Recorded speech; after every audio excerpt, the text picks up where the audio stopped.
बाबरी मस्जिद मामले में रिव्यू पिटीशन दाखिल करने की तैयारियों में मसरूफ जफरयाब जिलानी ने यह इंकिशाफ किया है कि बाबरी मस्जिद मुकदमे से मुतल्लिक अयोध्या में मुकीम लोगों पर जिला इंतजामिया के अफसरान रिव्यू पिटीशन दाखिल न करने के लिए दबाव बना रहे हैं।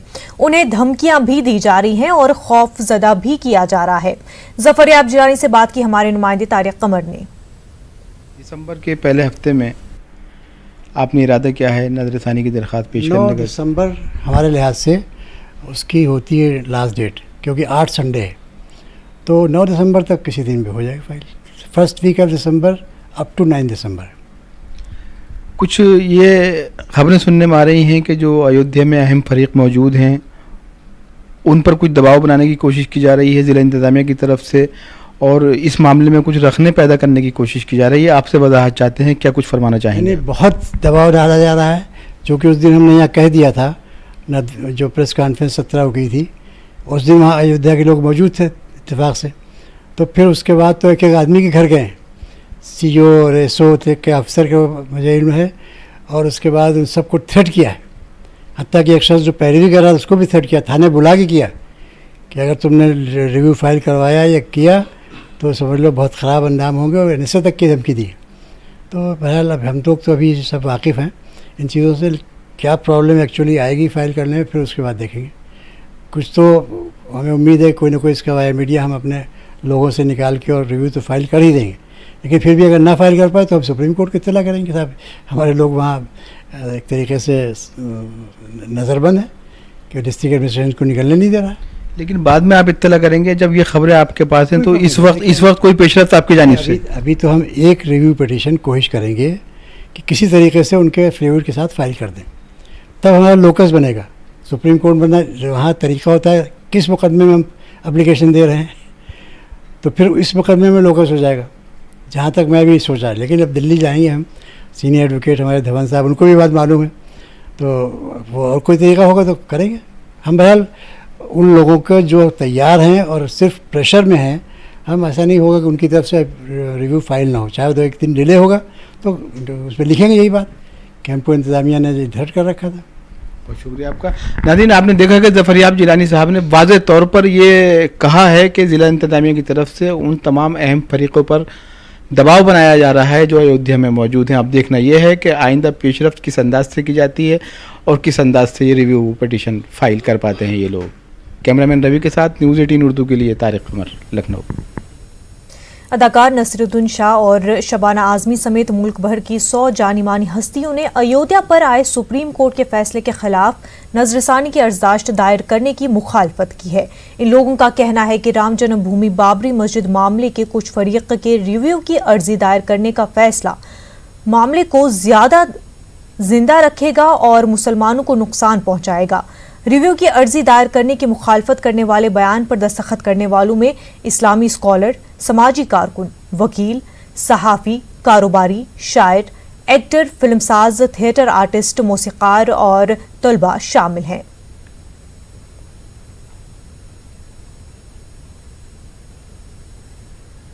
सौ हस्तियों के जरिए अयोध्या तनाज़ा फैसले के खिलाफ नजरसानी की अर्जदाश्त की मुखालफत पर मुस्लिम पर्सनल लॉ बोर्ड ने रद्द-ए-अमल जाहिर किया है। मुस्लिम पर्सनल लॉ बोर्ड के रुकन कासिम रसूल इलियास के मुताबिक मुस्तकबिल में इस फैसले की अहमियत का अंदाजा होगा। अयोध्या विवाद में सुप्रीम कोर्ट के फैसले को मुस्लिम पर्सनल लॉ बोर्ड ने कहा था कि वो चैलेंज करेगा, लेकिन सुन्नी वक्फ बोर्ड ने कहा कि वो चैलेंज नहीं करेगा। एक खत भी सामने आया है। पूरे मामले पर बात करने के लिए हमारे साथ all India Muslim personal law board के फाउंडर मेंबर डॉक्टर कासिम रसूल इलियास साहब मौजूद हैं। कासिम भाई, क्या मुस्लिम पर्सनल लॉ बोर्ड भी मान जाएगा? देखिए, मुस्लिम पर्सनल लॉ बोर्ड की वर्किंग कमेटी ने एक फ़ैसला लिया है और ये इत्तेफाक राय से फ़ैसला लिया है, लिहाजा हम लोग रिव्यू पिटीशन फाइल करेंगे इंशाल्लाह। ये जो 191 लोगों का एक ओपन लेटर आया, उन्होंने कहा कि नहीं, ऐसा नहीं करना चाहिए, इससे नुकसान होगा।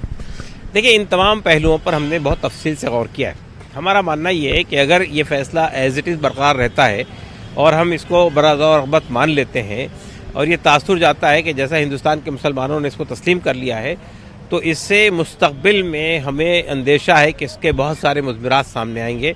इसके नतीजे में आइंदा के लिए हमारे लिए बहुत सारी मुश्किलें खड़ी हो सकती हैं। इसलिए हमारा मानना ये है कि हमें रिव्यू पिटीशन में जाना चाहिए।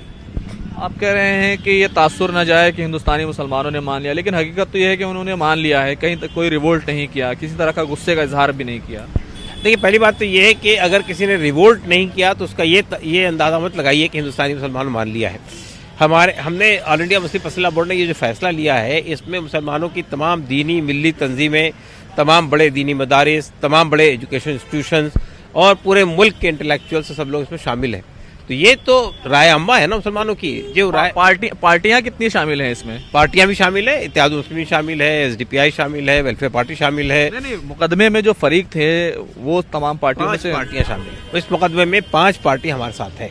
बहुत बहुत शुक्रिया।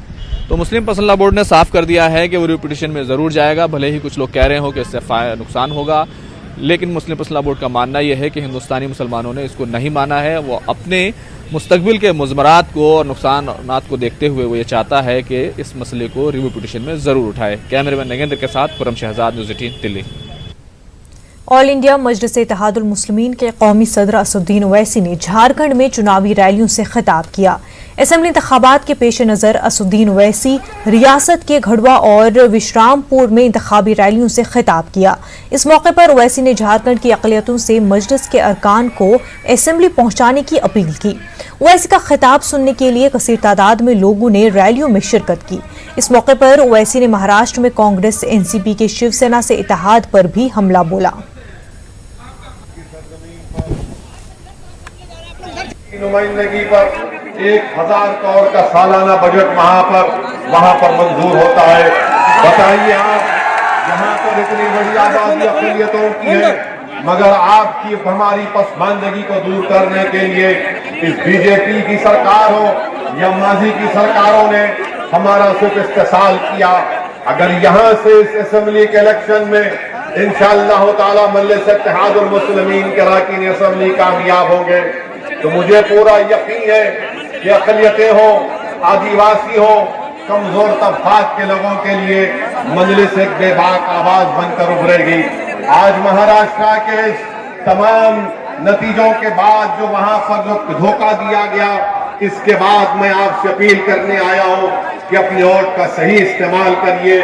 जो कल तक मुझ कि महाराष्ट्र में कैसे कांग्रेस शिवसेना की तारीफ कर रही है, किस बुनियाद पर झारखंड मुक्ति मोर्चा और कांग्रेस झारखंड के अवाम के सामने जाकर अपने वोट की भीख मांग सकती है, क्योंकि महाराष्ट्र में हमको ये कहकर वोट किया कि महाराष्ट्र में बीजेपी और शिवसेना की हुकूमत को बनने नहीं देंगे। मैं आपसे अपील करने आया हूँ कि याद रखिए, अब कांग्रेस के दिल फरेब बातें हो या फिर मोदी के वो झूठे ख्वाब हो, इन पर आपको भरोसा करने की जरूरत है।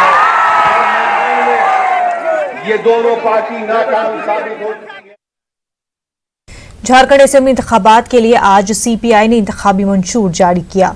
रांची वाक़े पार्टी दफ्तर में CPI के रियासी सेक्रेटरी भुवनेश्वर मेहता ने मंशूर जारी किया है। इस मंशूर में सच्चर कमेटी और रंगनाथ मिश्रा कमीशन की सिफारिशात को लागू करने, हुजूमी तशद्दुद के रोकथाम करने और पसमानदा तबकात को 27% रिजर्वेशन फराहमी समेत कुल 15 नुकाती वादे किए गए हैं। इस मौके पर माउंट सेक्रेटरी राजेंद्र यादव भी मौजूद थे। सांप्रदायिक सौहार्द को बनाने के लिए मौन रेजिम के खिलाफ और सांप्रदायिक सौहार्द बना रहे, इसके लिए संघर्ष। आप पिछड़े को भी, चूंकि आबादी सबसे ज्यादा उसकी है, तो उसको 27% आरक्षण की गारंटी करो और उसके लिए कम्युनिस्ट पार्टी संघर्ष करेगी। उद्धव ठाकरे महाराष्ट्र के अगले वजीर आला होंगे। कल शाम मुंबई के शिवाजी पार्क में उद्धव ठाकरे ओहदे का हलफ लेंगे। मुस्लिम उलमा और दानिश्वरों ने शिवसेना लीडर उद्धव ठाकरे का बतौर वजीर आला खैर मकदम किया है।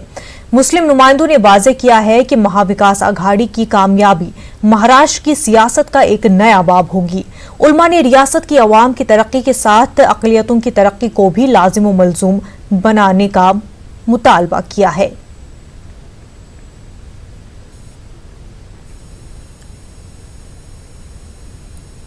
सबसे पहले तो मैं महाराष्ट्र के तमाम महाराष्ट्र वासियों को और इस नई आने वाली गवर्नमेंट को मुबारकबादी पेश करता हूं और ये उम्मीद करता हूं कि दुआ करता हूं कि ये गवर्नमेंट महाराष्ट्र के हक में मुफीद साबित हो, यहाँ के लोगों के लिए, किसानों के लिए, गरीबों के लिए, मजलूमों के हक में मुफीद साबित हो। हम सबसे पहले इसको इस निगाह से देखते हैं कि एक नया पैगाम हिंदुस्तान में अब जाएगा कि ये हिंदुस्तान अब किसी एक पार्टी की जागीर नहीं रहा।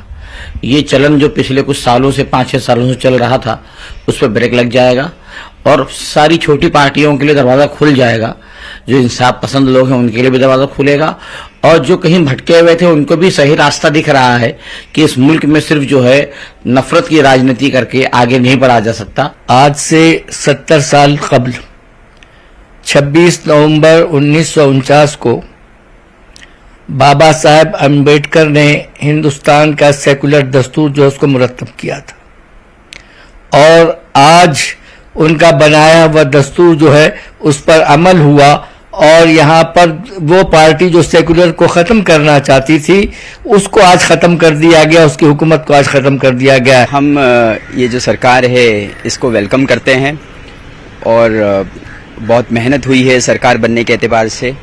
सारी जो है सेकुलर पार्टीज़ है और जो ऊंची सोच रखती है वो लोग मिलके ये जो सरकार बना रहे हैं, हम इसका बहुत खैर मकदम करते हैं।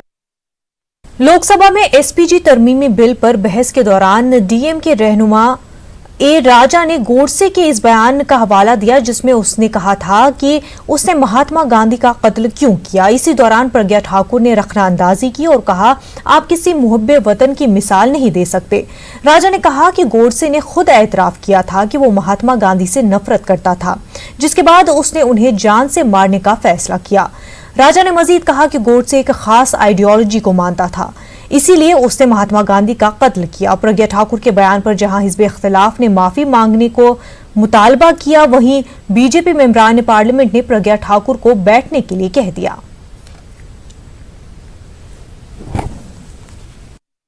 Negative side, take the assassination of Mrs. Gandhi, Mahatma Gandhi.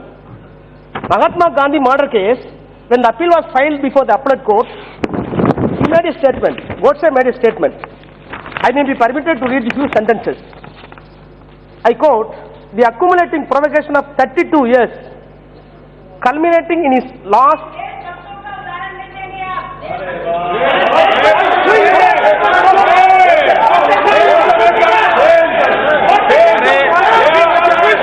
एक मिनट बैठिए, माननीय सदस्य प्लीज बैठिए, आप बैठ जाए, माननीय सदस्य प्लीज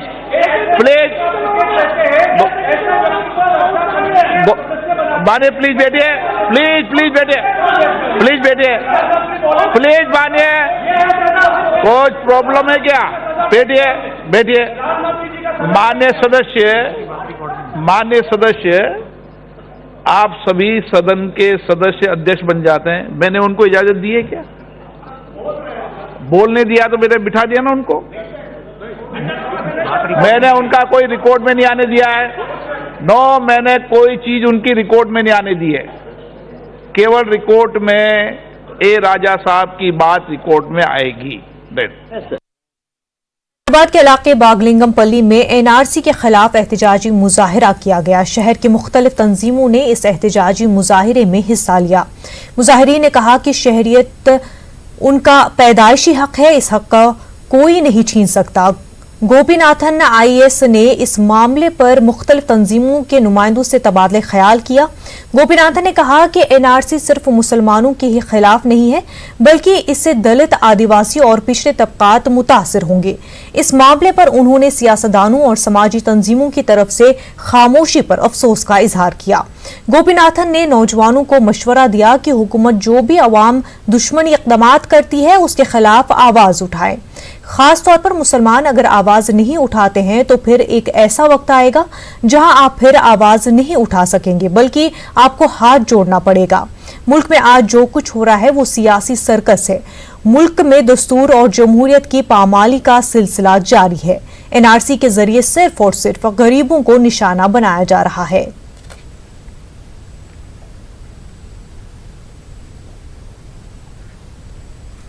नॉर्वे में कुरान पाक की बेहुरमती के खिलाफ गम गुस्से का इजहार किया जा रहा है। मुंबई में उलमाए किराम ने कुरान की बेहुरमती का जवाब कुरान खानी और कुरान मजीद के नुस्खों की तकसीम से दिया।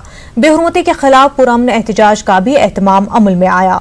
उलमाए किराम ने बरादरान वतन में कुरान के पैगाम को आम करने और कुरान के मुतल्लिक अगयार में गलत फहमियों का अजाला करने पर जोर दिया।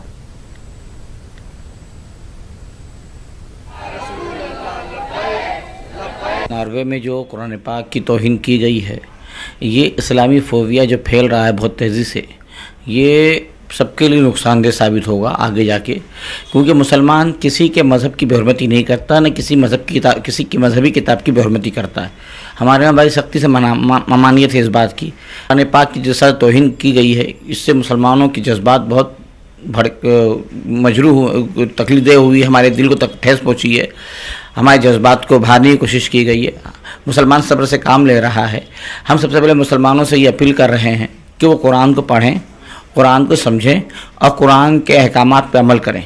दूसरी बात, गैरों के सामने कुरान की असल तालीमात को पेश करें। जो लोग कुरान की तालीमात से वाकिफ़ नहीं हैं और ऐसा नफ़रत फैलाने वाली तंजीमों या सोसाइटी से जुड़े हुए हैं, उसकी वजह से ऐसे मामला पेश आते हैं। तो उसका काउंटर ये है कि हम खुद कुरान पढ़ के समझ के लोगों को बताएं और साथ ही साथ गैरों को बताएं कि भाई हमारा कुरान ऐसी कोई तालीम नहीं देता है। खलीफा मामून रशीद के दौर में बगदाद में कायम इदारा दारुल हुक्मा में मुख्तलिफ ज़बानों बशमूल संस्कृत से तराजिम किए गए, जिससे कई उलूम का अहिया हुआ और दुनिया उससे वाकिफ भी हुई। उन्हें इन्हीं कुतुब के तराजिम की बदौलत यूरोप में निशात सानिया आई, लेकिन अमूमी तौर पर बड़े बड़े यूरोपी माहिरीन ने समाजी उलूम में या तो मुस्लिम दुनिया और हिंदुस्तान की खिदमात को फरामोश कर दिया है या फिर अपने एजेंडे के तहत कुरान और हदीस की तशरीह की है।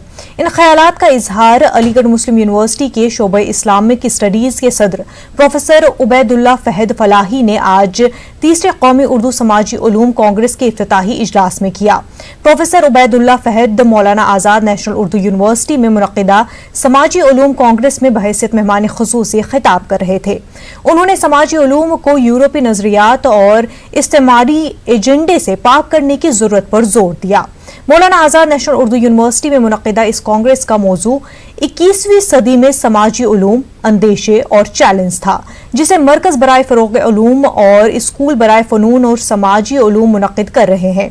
Professor Ayub Khan, pro vice chancellor, ने इस प्रोग्राम की सदारती तकरीर में कहा कि साइंसी नजरिए के साथ समाजी उलूम का तजिया जरूरी है। उन्होंने समाजी उलूम कांग्रेस के इनेकाद के लिए doctor Mohammad Aslam Parvez, vice chancellor की काविशों का जिक्र करते हुए कहा कि वो उर्दू में उलूम के फरोग के ख्वाहिशमंद हैं। मगरबी बंगाल में मुसलमानों की तालीमी पसमानदगी को दूर करने के लिए मुस्लिम तंजीमों ने तालीमी हब बनाने का फैसला किया है। फुरफुरा शरीफ सुन्नतुल जमात ने तारीखी तौर पर मशहूर फुरफुरा शरीफ में नॉलेज सिटी के तौर पर रियासत का पहला तालीमी हब बनाने का ऐलान किया है।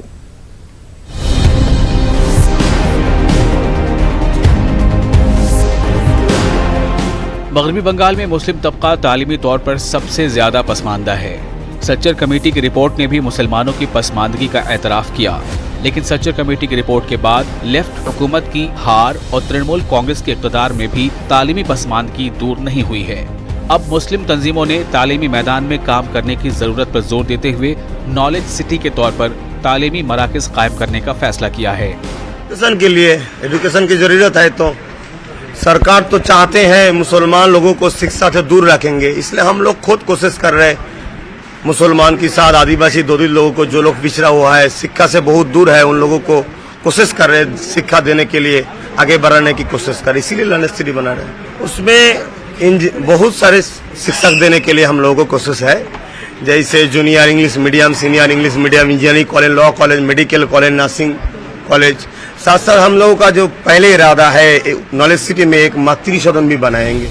100 बीघा जमीन पर बनने वाली नॉलेज सिटी में स्कूल, कॉलेज, मेडिकल व इंजीनियरिंग कॉलेज के साथ सेहती मराकज़ भी कायम किए जाएंगे। क्या तो जरूरत है नॉलेज सिटी की, तो काफ़ी ज़रूरत, क्योंकि राजेंद्र सच्चर कमेटी रिपोर्ट ये बात बोल चुका है कि मगरबी बंगाल की जो अक़लियत है ये सबसे पीछे में है, और इसी वजह क्योंकि फुरफुरा शरीफ का हमेशा एक बहुत ही तारीखी रोल रहा है बंगाल की अक़लियतों की डेवलपमेंट के लिए, इसीलिए पीरज़ादा अब्बास सिद्दीकी अल कुरैशी साहब उन्होंने ये प्लानिंग किया जो आइंदा 8 दिसंबर को जिसका ओपनिंग शुरू होने वाला है। एक जो सिर्फ maternity hospital run by women for women. जैसे कि आप जानते हैं बहुत तकलीफ होती है हमारी माँ बहनों को जब कोई मेल डॉक्टर्स वगैरह ना चाहते हुए भी उनको मेल डॉक्टर्स वगैरह के पास जाना पड़ता है। तो यहाँ पे एक प्लानिंग है कि मल्टी स्पेशलिटी अस्पताल भी बनाया जाए और यहाँ पे एक 10,000 इनमेट्स का ऑर्फेनेज भी बन रही है। तो ये एक बहुत ही सामाजिक स्तर को भी नज़र में रखते हुए ये पूरा नॉलेज सिटी का प्लानिंग किया गया है। बताया जा रहा है कि आइंदा माह दिसंबर के अवाइल में नॉलेज सिटी का संग बुनियाद रखा जाएगा। न्यूज 18 उर्दू के लिए कोलकाता से शबाना एजाज की रिपोर्ट। औरंगाबाद में अलीगढ़ मुस्लिम यूनिवर्सिटी के सब सेंटर के क़याम का मुतालबा एक मरतबा फिर शिद्दत इख्तियार करता जा रहा है। कुछ समाजी तंजीमों और नौजवानों ने इस मामले में पहल करके डिविजनल कमिश्नर के तौसत से हुकूमत को एक मुतालबाती मकतूब रवाना किया है, जिसमें अलीगढ़ मुस्लिम यूनिवर्सिटी की औरंगाबाद शाख के क़याम को फौरी रोबा अमल लाने का मुतालबा किया गया है। नौजवानों का कहना है कि फंड और जमीन जब अलॉट हो चुकी है तो हुकूमत क्यों टाल मटोल से काम ले रही है।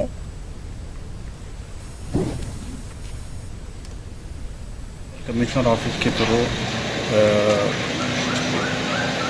चीफ मिनिस्टर ऑफ महाराष्ट्र और वाइस चांसलर अलीगढ़ मुस्लिम यूनिवर्सिटी को एक मेमोरेंडम दिया गया, जिसमें ये डिमांड की गई कि अलीगढ़ मुस्लिम यूनिवर्सिटी की जो ब्रांच महाराष्ट्र औरंगाबाद खुलदाबाद में 325 एकड़ जगह का जो तयन हुआ था, मुतय्यन की गई थी, उस पर जल्द से जल्द ब्रांच शुरू की जाए।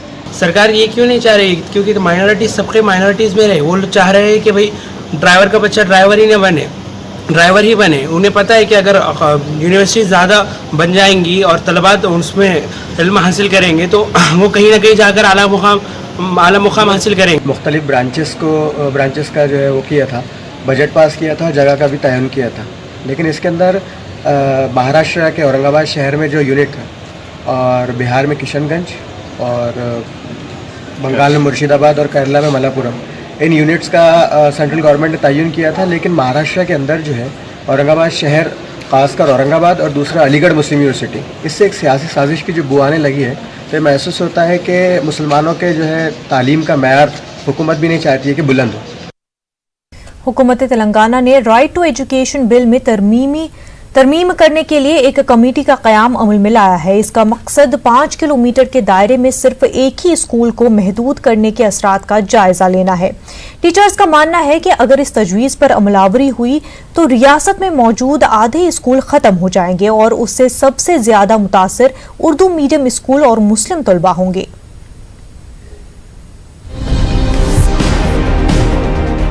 हुकूमत तेलंगाना ने राइट टू एजुकेशन एक्ट में तरमीम के लिए 6 रुकनी कमेटी का क़याम अमल में लाया है।